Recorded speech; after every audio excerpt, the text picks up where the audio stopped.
Halo anak-anak, Assalamualaikum warahmatullahi wabarakatuh. Selamat pagi, apa kabarnya hari ini? Semoga dalam keadaan sehat semua ya. Nah, sebelum pembelajaran kita mulai, alangkah baiknya kita berdoa terlebih dahulu. Berdoa dimulai, berdoa selesai. Oke anak-anak, hari ini kita akan belajar tema 5, subtema 1, pembelajaran pertama.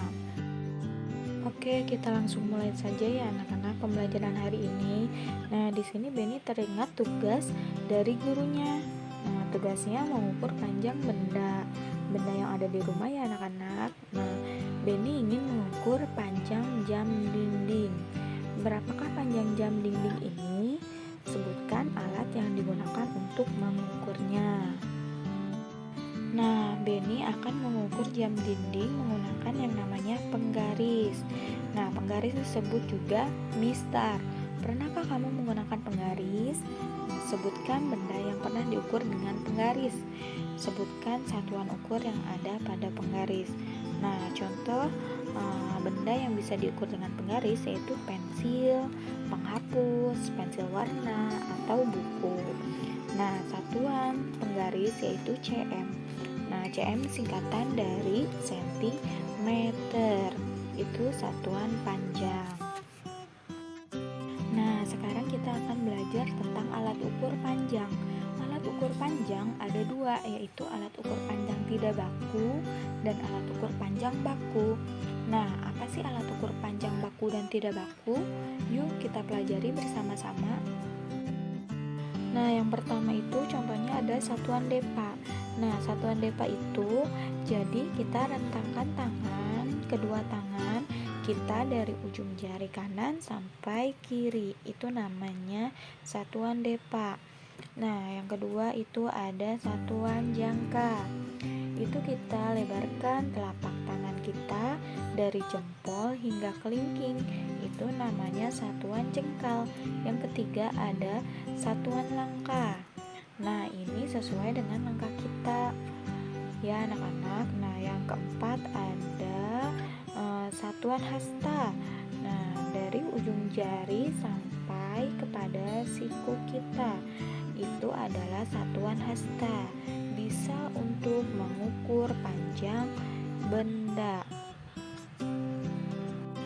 Mengapa alat ini disebut dengan alat ukur panjang tidak baku? Nah, jadi alat ukur tidak baku yaitu instrumen untuk mengukur nilai suatu objek dengan nilai yang tidak tepat.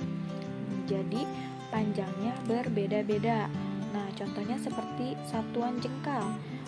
Satu orang dengan orang lain berbeda-beda ya anak-anak, karena panjang tangan kita itu pasti berbeda dengan panjang tangan teman kita.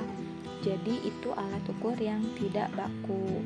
Nah, contohnya seperti depa, jengkal, langkah tali, dan lain-lain.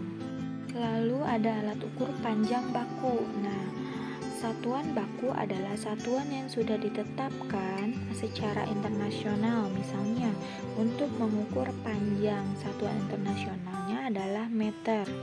Nah, alat yang digunakan untuk mengukur satuan panjang, misalnya ada penggaris atau meteran.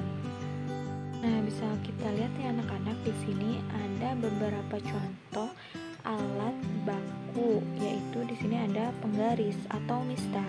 Nah, penggaris atau mistar menggunakan satuan cm.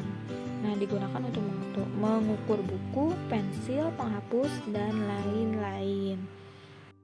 Nah, di sini juga ada meteran pita. Meteran pita di sini menggunakan satuan cm.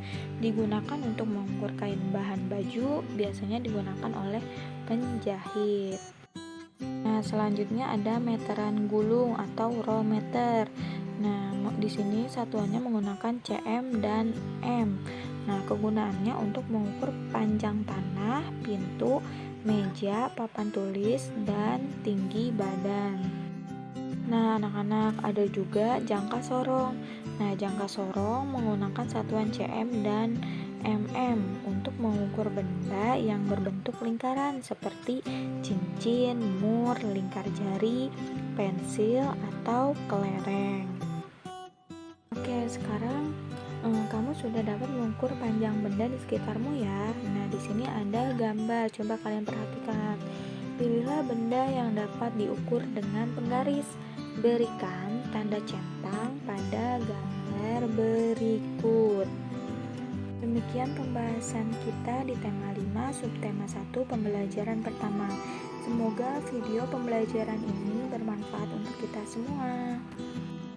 Sampai bertemu di video selanjutnya. Assalamualaikum warahmatullahi wabarakatuh.